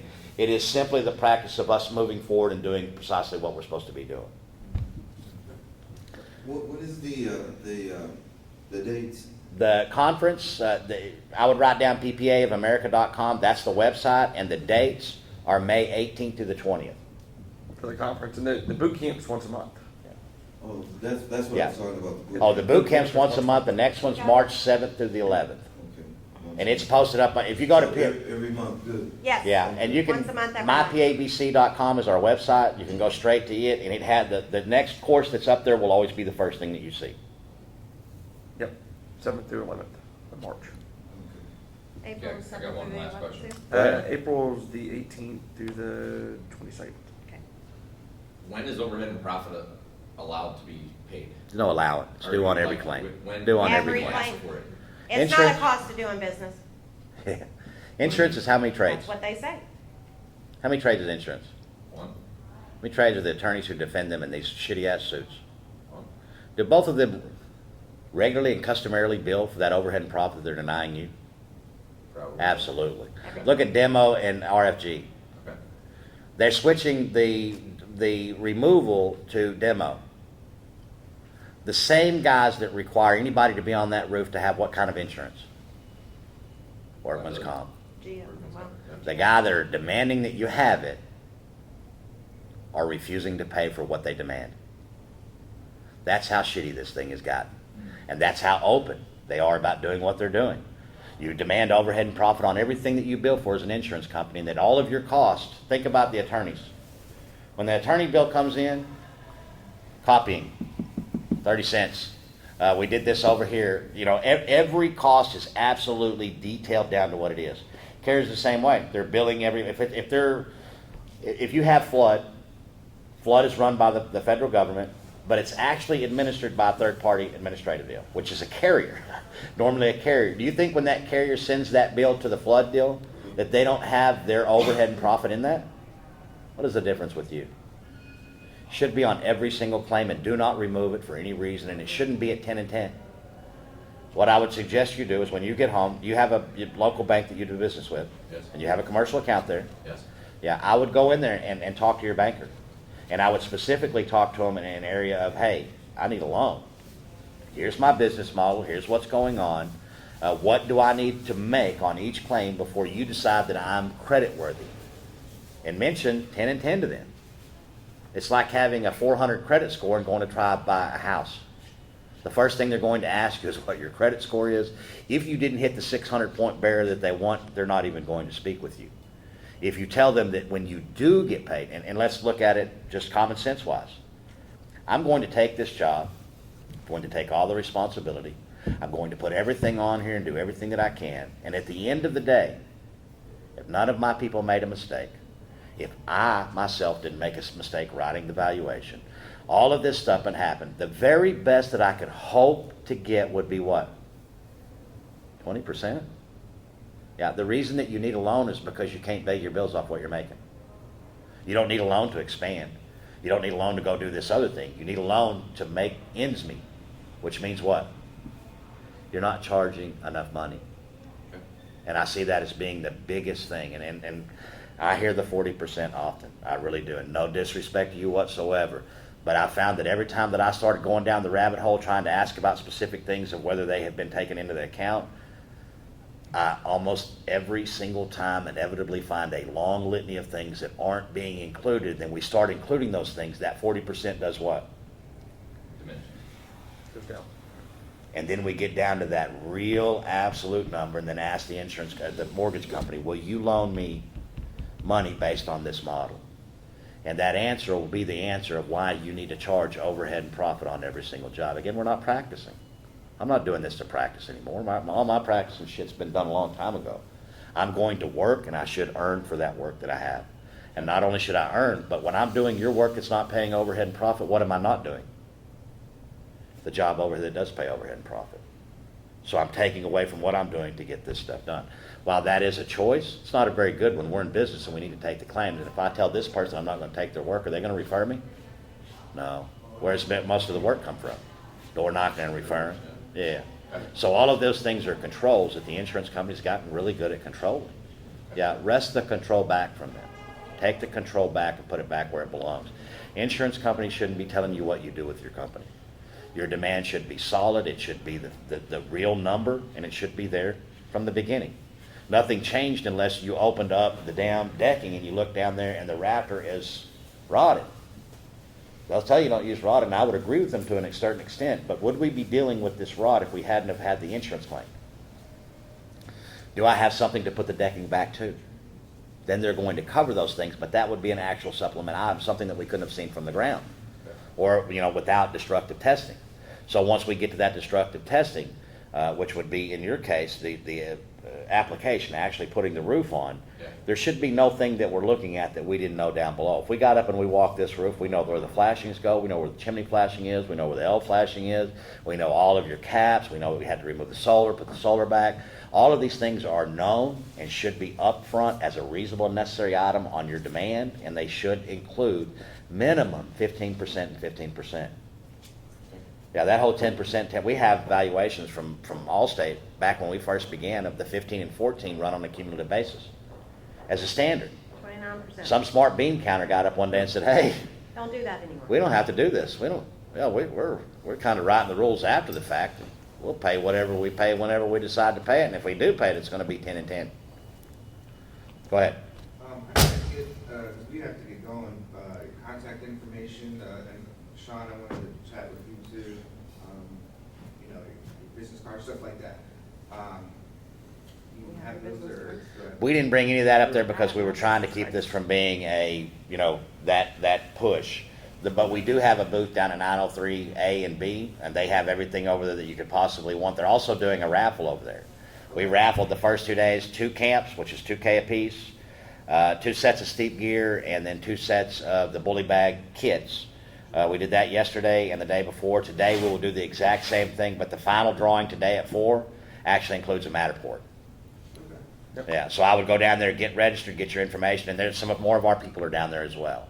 And then there's always the wonderful thing about this program for us, this conference, we have a lot of alumni at this point, and they are extraordinarily loyal, and they're always somewhere around. And if you want to know any question, you pull them up to the side and talk to them, and they will talk your ear off about the questions that you have and give you the answers that they can possibly give you. Yep. What's it, the booth number? 903 A and B. If you go in When you come in the main exhibit hall, you go to the first aisle, turn right. It'll be right there. We're on the back side. Yep, Yep. right there. But more of like the legal advice again, Shaun, I Yep. wanted to talk to you, outside of this, and then we go back to Maryland and stuff like that. Come grab him and Yeah. take him to the side, and he will absolutely, yeah. Okay, Yeah. sounds good. It- Okay. We're family oriented, and that includes the camp. Once I spend 40 hours with you, they spend 40 hours with you, guess what we become? Family. Friends and family. Yeah. Yeah, we decide what's going on, and we get a good read like Joseph. The reason that I can say what I'm saying about Joseph, I've spent almost 80 hours with Joseph in a very tight-knit scenario. We weren't at the bar with 27 people talking about crazy stuff. No, we were in a very direct, just like we are right now. We get to know you. We get to know who we want to do business with, who we don't want to do business with, who we can refer, who we can't refer. Simply because you came to the Graduates Network doesn't mean you're good. It means that you have the knowledge. Whether you use it or not is different. And that's where the recommendations, like being a PA, being an attorney. Yeah, anybody can come one. But if they were a piece of shit crook before they got that license, did that license change anything about who they were? Camp is absolutely no different. You're still a piece of shit. You just now have a certificate that says you had 40 hours worth of knowledge to help you be that. Okay, well, we'll be down by your. We'll see you. Thank you all. Thank Thank you. you for your answers. Sir? Yep. I said thank you for the answers. Oh, absolutely. Absolutely. Appreciate it.